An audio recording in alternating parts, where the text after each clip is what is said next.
Hey, welcome back for another episode of The Art of Giving a Damn. My guest today is Jonathan Pritchard, who is an entertainer turned speaker, coach, and author. Colleges, businesses, and entrepreneurs book him to talk about his insights into human behavior, success psychology, motivation, and communication. And what's really interesting about you, Jonathan, is that for the past decade, you've been on TV and touring the world as a mentalist. So first, welcome to the show. Thank you. Thank you. I have to warn you, I'm entirely susceptible to flattery, so that was a very good start to this. All right. Well, that works. We'll go with that then. I got to ask, first of all, how did you get into the mentalist thing? And then how did you transition from that into what you do now is speaking and working with businesses and entrepreneurs? Long story short is I grew up doing magic tricks. In high school, I got interested in mind reading tricks because they seemed to affect people more deeply. You could find somebody's card, but to tell them about them, now that's something special.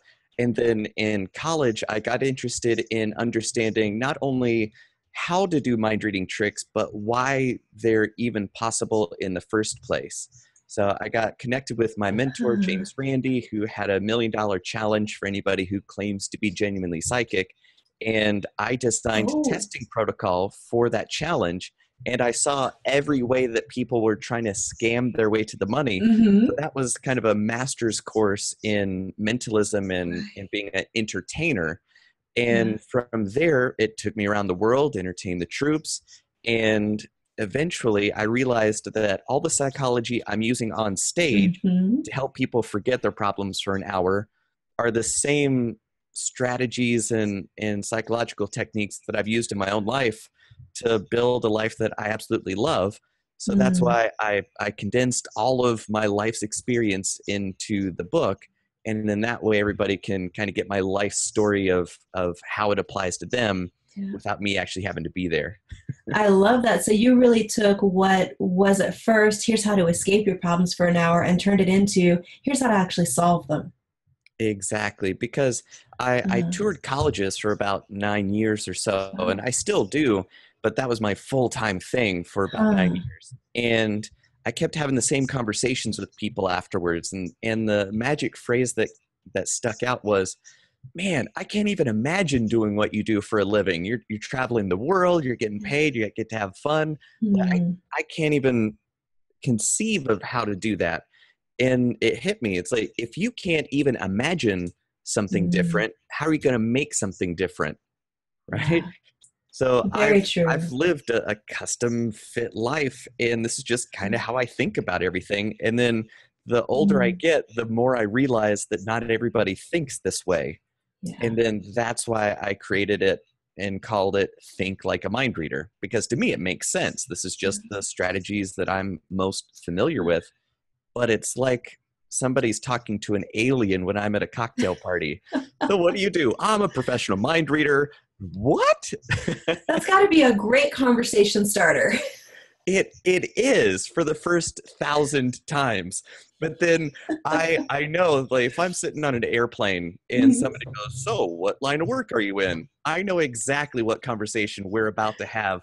So I play a little game with myself, which is to say as little about what I do as possible, and then just ask them as many questions as I can, because I'm so much more interested in what they can teach me than me just spouting out, oh yes, I'm amazing, I travel the world, I'm incredible, right? It's like everybody else has amazing stories too, so I want to hear those. Well, and that's a great reminder of some of the things that are those success mindsets and principles. Knowing you have something to learn from everybody is really a valuable perspective. It really is. The moment you stop learning, enjoy failing. Very, very true. So one question that comes to mind for me is, when you tell people what you do, how many of them actually kind of take a step back and get nervous? Does that happen very often? They're like, oh no, he might actually be able to read my mind. Right. A significant portion of people. But I always remind them, I go, look, that's just my job. When I'm not at work, I don't work. So your mind is safe. The second response, depending, is it's like, listen, imagine if you were forced to read Facebook all day long, every day, of people you don't know. And that would be kind of boring, right? Now, think about the stuff that those people didn't think was interesting enough to share. That's what's left up there. so I'm not going to go rooting around for that stuff. But for the most part, I tell people I'm a business consultant and a personal coach for elite performers on the performance of psychology in high pressure situations. And they go, oh, that's fascinating. So I talk about that and then eventually get around to how I got into that line of work. Yeah. But I like to lead with how I can help people first, more so than what it is I did to get to that point. Yeah. It's interesting because I actually know quite a few really successful entrepreneurs who started out doing magic in different ways, and they've kind of transitioned into, okay, now I understand human psychology in this really deep way that I can apply to something else. And it's funny because I don't think the rest of us always make that connection of watching what's going on with a magic show and realizing that's the same kind of thing you can apply to everything else in life. Right. That's a metaphor I really like using for my audiences, which is, okay, you're an audience member at a magic show. You're watching something impossible happen. Yeah. Right. So to you, it shouldn't happen. There's no way it can happen. But to the magician, that's the person making it happen. So clearly it's possible. It's just you don't understand the strategies that are required to make that impossible thing happen. And everybody in their own life is either an audience member watching it happen, or they're the magician of their own life, creating a life that they want to live. And if it doesn't look possible to you, that's just because you're thinking in an audience member mode. Right. So that's why, to me, that's, again, why it's called think like a mind reader. You think it, then you figure out the strategies you would need to make it real, and then you go make it real.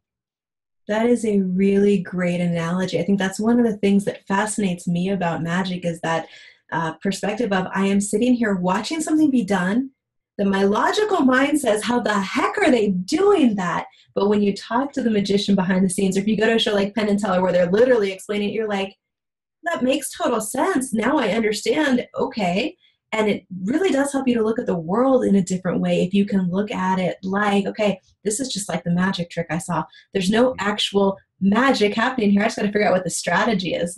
I never thought to quite apply that to business that way. Right. And you brought up an interesting detail about it. It's logical, right? Magic only works based off of your logical assumptions. So here's the explanation for every magic trick or mind reading trick you've ever seen and will ever see. The mentalist create the context for the audience to make logical assumptions that are later shown to not be true. All right. So you just create a context, an environment, a performance with your words, your actions, the place, the timing, everything builds the relationship for the meaning of what's happening. And then the audience makes logical assumptions. Oh, that box is empty. Well, if you don't have logical faculties, there's no magical trick. So the smarter you are, the more you trust your own mind of what your own mind tells you. Well, of course the magic is going to work more strongly on somebody like that. So that's why when people go, oh, you can't fool me. Well, you've just told me everything you need to tell me. But they're in for it then, huh? Right. But that's why children and dogs kind of respond to visual magic the same way, right? They have object permanence. They go, oh, I understand that shouldn't disappear, but it did. Where is it? Right. But they don't have enough experience to have logical assumptions about what's supposed to happen in the real world. So children don't really appreciate mentalism. Yeah, that's a little bit of a stretch for them. Right. It's like, all right, sit down and listen to this guy talk for an hour without anything to watch. That sounds like fun. Not quite who you book for the 8-year-old's birthday party. Exactly. I always say it's like I'm college age and above. And I always say it's not because it's lewd. It's just imagine you're going to the opera. That's kind of the level that I start at and then work from there. Yeah. So if you wouldn't take your kids to the opera, don't bring them to my entertainment shows. Right. It's a little different twist than the traditional pull things out of the hat and play card tricks. Exactly. It's working with the most important thing in everybody's life, Mm. them. That's got to be interesting to see how people react to things like that. Now, I know you've taken a lot of this, and your book talks about how to apply it to not just success principles, but specifically for business. What do you find were the most like transferable things for you, and where do you use the principles the most? Gotcha. So yeah, it all boils down to communication. And communication is information management. If you say the right thing at the wrong time, that's the wrong thing to say. If you say the wrong thing at the Mhm. right time, that's the wrong thing to say. So you have to know what to say to whom to when. And Mhm. that applies to personal relationships, to family relationships, to romantic relationships, to business relationships. Communication skills are the fundamental skill for building trust, rapport, and in any sort of relationship that you would want to be in. Absolutely. So, do you feel like when people learn that you're a mentalist or a magician, they ever feel like, oh no, I'm going to get like tricked into something? Right. Yes. And it's a logical, I mean, it's a logical thing to worry about. But I always like to say mentalists, we are, as my mentor, James Randi says, we are honest liars. We tell you we're going to lie to you, and then we do. Mm, And that's why it's okay in the context of a show. yeah. But off stage, I'm unscrupulously honest. Like Mhm. it's I'm not one of those jerks that overshares everything. Hey, I'm just being honest here. Yeah. But I try very hard to give everybody as much information as they need to make a fully informed decision about whatever it is that we're talking about.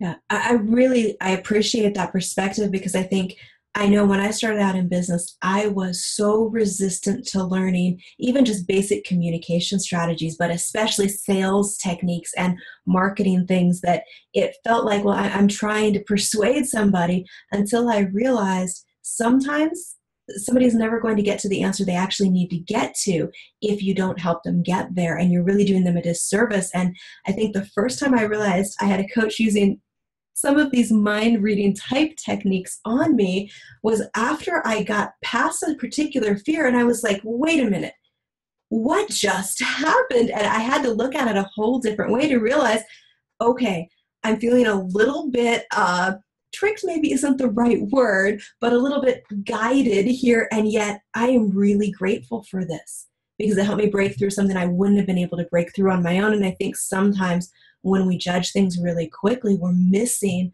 what the magic behind it, so to speak, is for Right. people. Right. First, it's kind of like in the Buddhist tradition of expedient means. Right. Mm, The house is on fire, and the dad has three yeah. kids, and he's got to get them out. So he tells each kid their favorite thing is outside, Mm, and he gets them out to safety. But he had to lie to his kids about it. Now mm, he's still going to suffer the consequence of violating his yeah, kids' trust by lying to them, right. but it got him out of the house. So it's kind of Mm, that thing.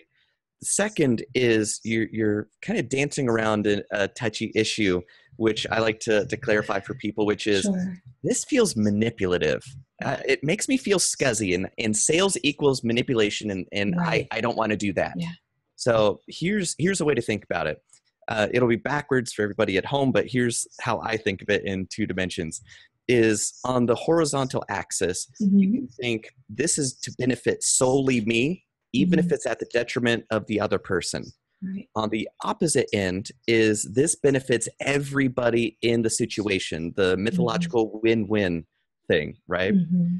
And up here on the vertical axis, it's are you trying to change their behavior Hmm. or are you trying to change their beliefs? Right? So if you're trying to change their behavior to benefit you, that's coercion, right? That's the threat of violence, Hmm. emotional or physical, to get them to do what you want them to do with no concern for their well-being or their outcome. It's solely to benefit you, right? Which isn't really benefiting you in the long run, Right. but that's a way to Yeah. think about it. Down here, when you're trying to change their belief to solely benefit you at their detriment, that's what manipulation is. And that's usually managing a narrative to leave out things that that person would need to make a fully informed decision that, yeah, this isn't the right thing for me, right? So when you're trying to change their behavior to benefit everybody, that's influencing them. Right? You've got this restaurant that you really want people to go to because you know everybody in the group would love it. So you're going to try to influence their choice. You don't need them to believe it's the best thing. You just need them to say, yeah, let's go. Right? So you're trying to influence everybody in that situation. If you're trying to change their belief to the benefit of everybody, that's what persuasion is. Right? So persuading them to see things your way, to see the value of your perspective or your choice, whatever it is. So trust, honesty, and rapport are important skills in being able to persuade somebody, right? So I delve full on into ethical persuasion, influence with integrity, and help people identify when they're being coerced or manipulated, right? So this is kind of the landscape of human relationships, right? So if you refuse to learn those skills, you won't be able to identify when they're being used on you at your detriment. You know, I've never heard it explained that way, but that makes a lot of sense to look at it in those 4 quadrants. Yeah. Thanks. That's what I do. No, that really is true. If you don't know enough about it, you can't tell when it's being used on you. I remember one time I went to a speaker training event and people were coming up to me, talking to me certain ways. And it was like, I sense what's going on, but I can't quite put my finger on it. Years later, I learned a little bit about NLP, and I suddenly realized, oh, this is why they kept touching certain things, or creating, mirroring my body language, and it all made sense. I was like, oh, now I know how to deal with this because I was a little more aware of it. It's interesting how many different things like that there are. Yeah, and once you're aware of it, you can see it, and then once you're really good at it, you've been in front of 1,000 audiences. Then you can kind of judo flip the people who went to an afternoon workshop and then think they're a master at building rapport, but really they're just kind of sleaze buckets, right? So you can see them coming from 1,000,000 miles away and just act innocent.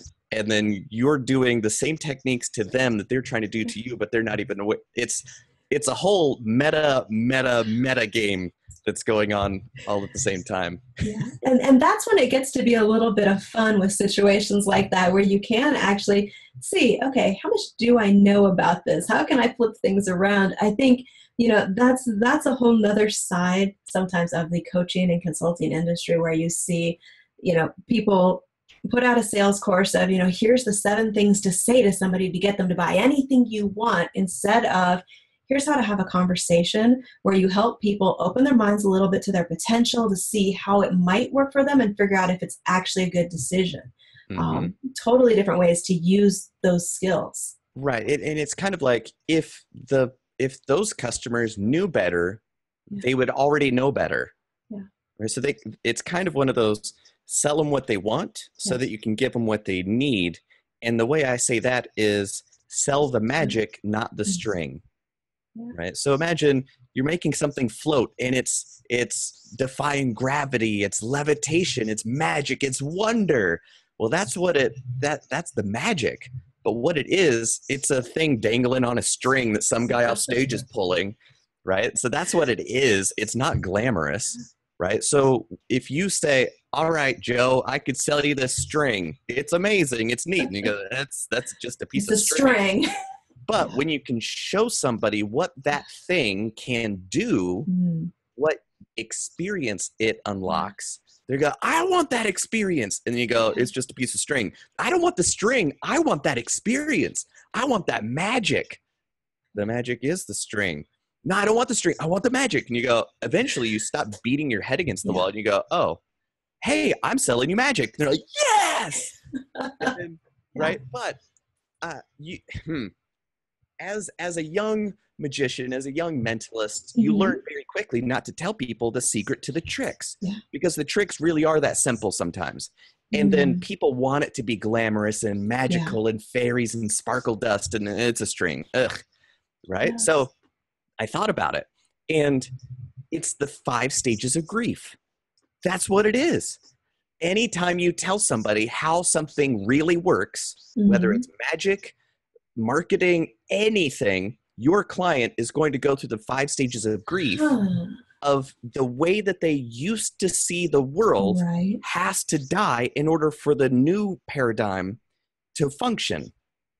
So they are going to fight tooth and nail to hold on to that living, breathing way of seeing the world. It has to die for the other one to live, right? So first they're going to bargain with you. No, or denial. No, it can't be that simple, right? Then there's bargaining. It has to be something else, right? Was it this? Was it magnets? And then there's denial, or whatever they are, right? I don't those think, 5 stages. Yeah. You go through those 5 stages. Every time I've told somebody, here's how the trick works. It's exactly the same process. Here's how to do the thing. Oh, why didn't I know this? Why did I waste 5 years before coming to get a coach and try it on my own, right? Like if I would have known it was this simple, why didn't anybody ever tell me? It's like, well, almost nobody is told this stuff. Kind of the purview of cultural shamans and mystery workers who understand that we really do create our own lives. And man, that's not stuff we cover in most school. No, this is not the kind of thing that you learn growing up in school, unless you decide to study magic on your own. These are not the kind of things they teach us. Yep. So that's it. I'm an autodidact. It's like I've taught myself either from books or from mentors directly of lots of things. Almost nothing I learned in school has served me well, other than knowing the reference that somebody used talking at a cocktail party. Like that's pretty much it.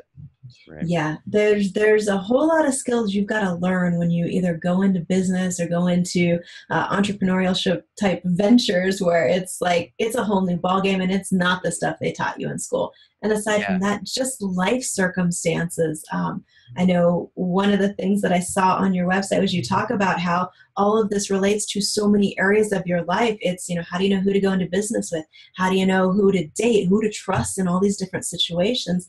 If we could actually literally read minds, it'd be a little scary, but it'd also be a lot easier to know situations like that. What are some of the things you mentioned earlier? You can see certain people coming. What are some of the things you look for that let you know whether you should feel comfortable trusting somebody or not? Having good boundaries is number one.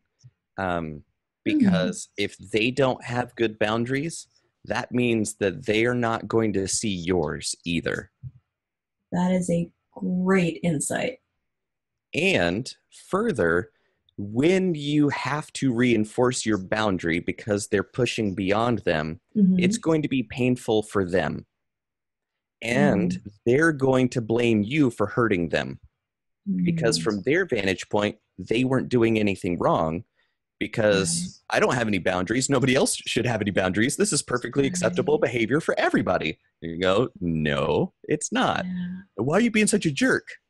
Well, because I value my safety, my sanity, my privacy, my everything. I don't have to explain anything to you, right?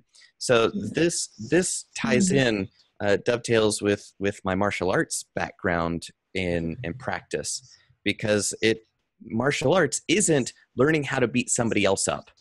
It's learning how not to beat yourself up, because you are the opponent you face all day, every day. You are your own worst enemy, and you make choices that make it easy for somebody else to defeat you, right? To put it in antagonistic terms. But really what it is learning how to make choices that don't violate your own integrity, get yourself off balance, or artificially limit your options. So I have my personal boundaries. I know how to maintain a boundary. And if somebody else is trying to violate my boundary, they're the person that's going to hit my elbow. I'm not hitting them with my elbow. Right. And if they weren't trying to attack me, I couldn't hurt them. That is a fascinating perspective. And that's why it's self-defense, not other person offense, right? So our whole universe is our mind and our body. So I've spent my life understanding how the body works through practicing martial arts, and how the mind works through being a mentalist and a performer that can make a room full of 3,000 people think I can read minds. Right? It's like my first paid gig was when I was 13 years old. And it's the only thing I've done with my time. I had a normal job for 9 months. And there should have been lots of years where I've had normal jobs, but I'm stubborn and I stick to it. But basically, I have 8 hours every day since I was 13 years old to practice skill sets, to read, to learn, to meet people. So it has been my career to learn and understand things that most people don't even spend 5 minutes thinking about, that impact their entire life. Because how you think about things determines the actions that you're going to take. That's it. That's the psychology, then that's the physical part of it. So that's why the mindset really is the most important thing that you can work on in your life. Because how you think about things tells you what something means, and then what something means dictates how you're going to feel about it, and then how you feel about it is going to dictate what you choose to do about it. Right? So it's that cascading effect that influences every part of your life, emotionally, mentally, physically, interpersonally, on every dimension. It's only the most important thing ever, is really what I'm saying I'm working on.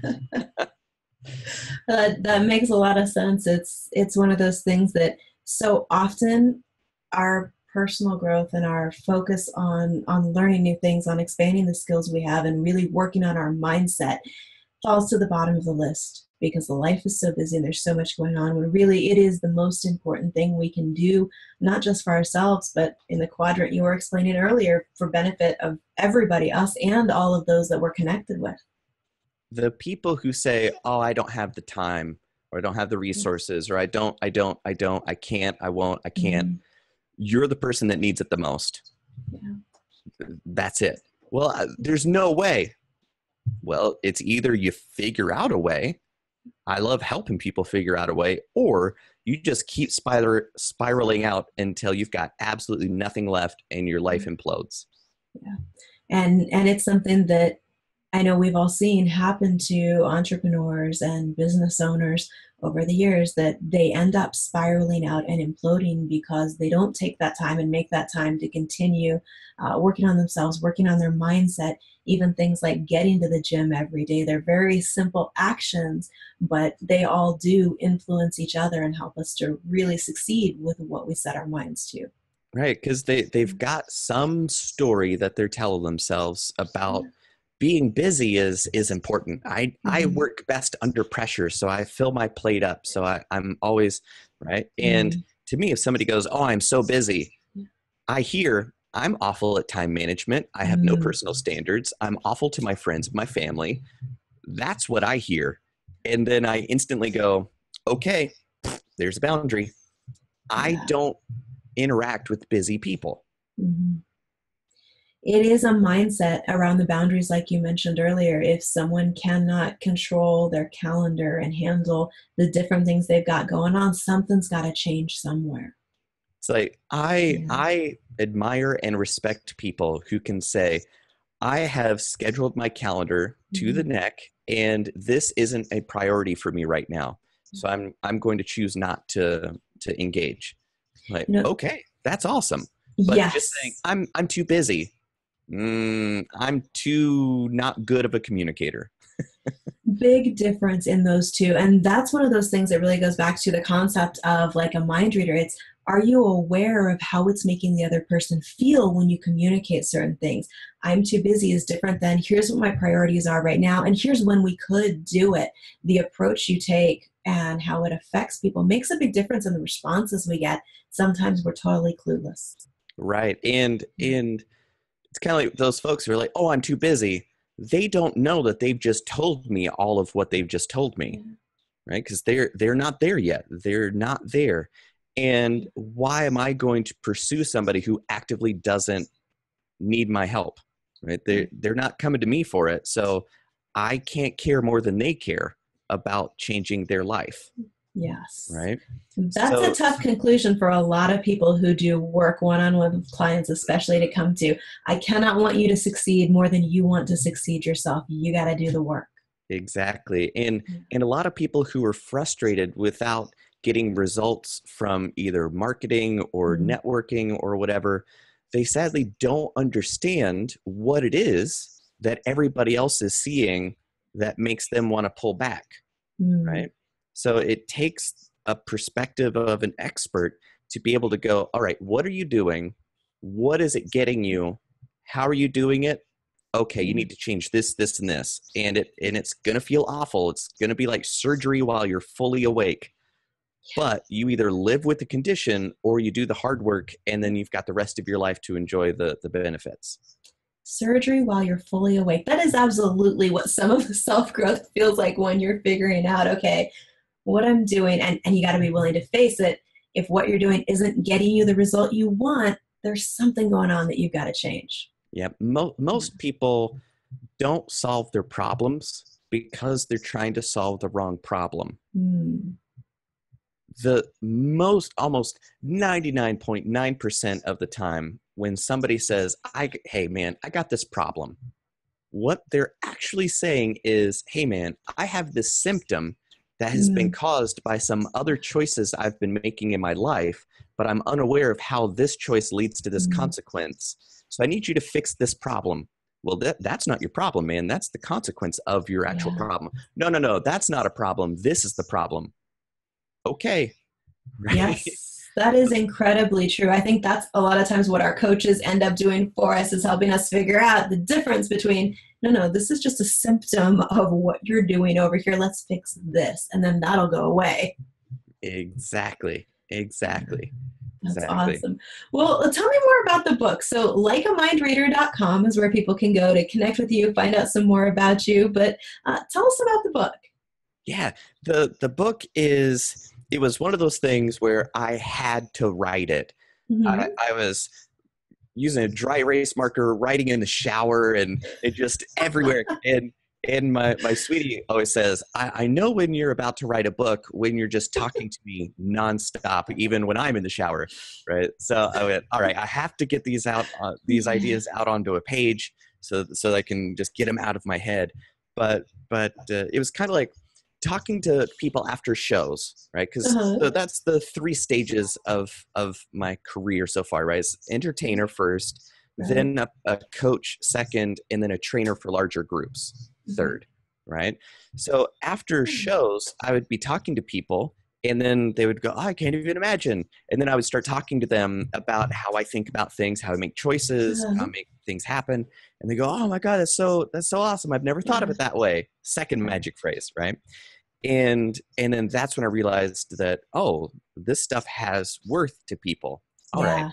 And then it turned out that it was essentially kind of the same 20 conversations, the same 20 topics I would have conversations about over the course of that 9 years of touring, right? So I realized, all right, so these are the common issues that everybody has to deal with. So these would be the most valuable. So I condensed my life's experience and strategies and mindset planning, all that stuff, into this one book. So that way it can give people a better idea of where in the world to even start getting a handle on seeing inside your own mind, right? Because the old Zen koan of that which sees can't be seen, right? It's like you think there's no way to see this stuff. Well, there is, right? That's both really cool and a little scary. It is. It is. So it's deeply terrifying in ways you literally can't appreciate until you've experienced it, and then you know how terrifying it is, because it really does break apart your entire frame of reference for your whole existence. Hmm. And that feels a lot like free fall. Yeah.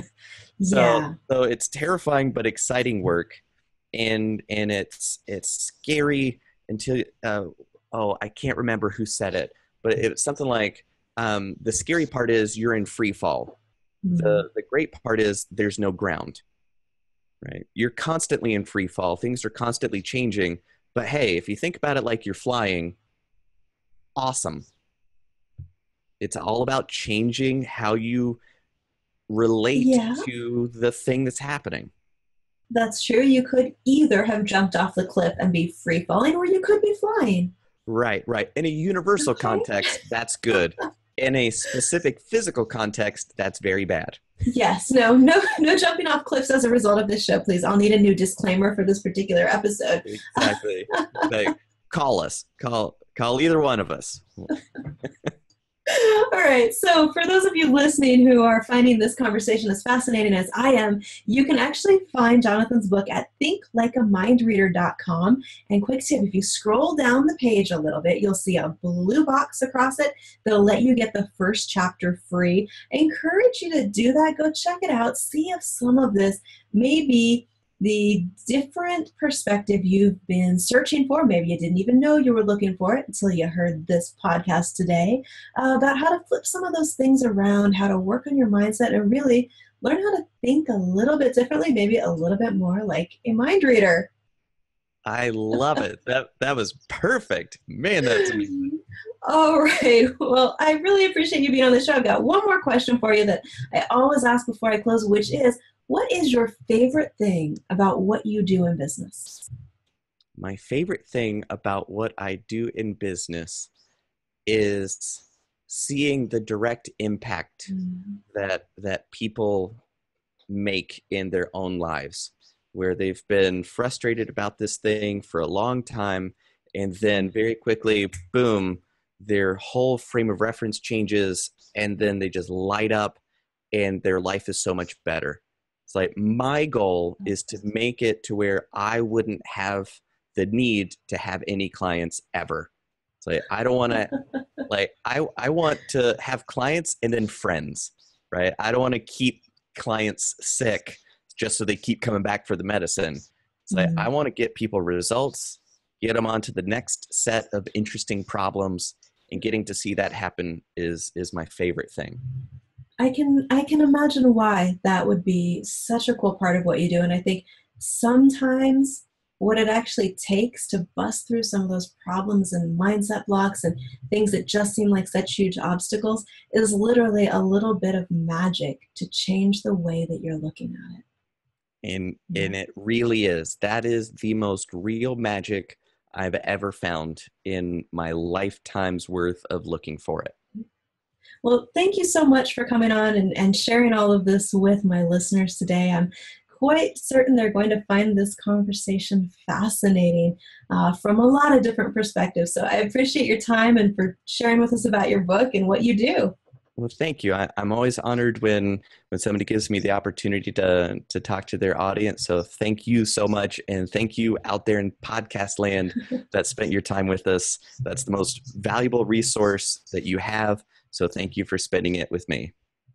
Awesome. So make sure you take a minute, check Jonathan's site out. You can find him at likeamindreader.com, or his book is at thinklikeamindreader.com, also on Amazon, but you can get the free chapter at thinklikeamindreader.com. Those links will be right below the video if you're watching on YouTube, or the website. It'll be in the show notes. If you are listening to this in iTunes or another audio format, be sure to click on over and see what you just might find. There's probably some magic waiting for you there. Again, thank you so much, Jonathan, for being on today. You got it. And See ya. everybody listening, please subscribe wherever you're at. Hit like, rate, review us, and I'll catch you back for another episode soon.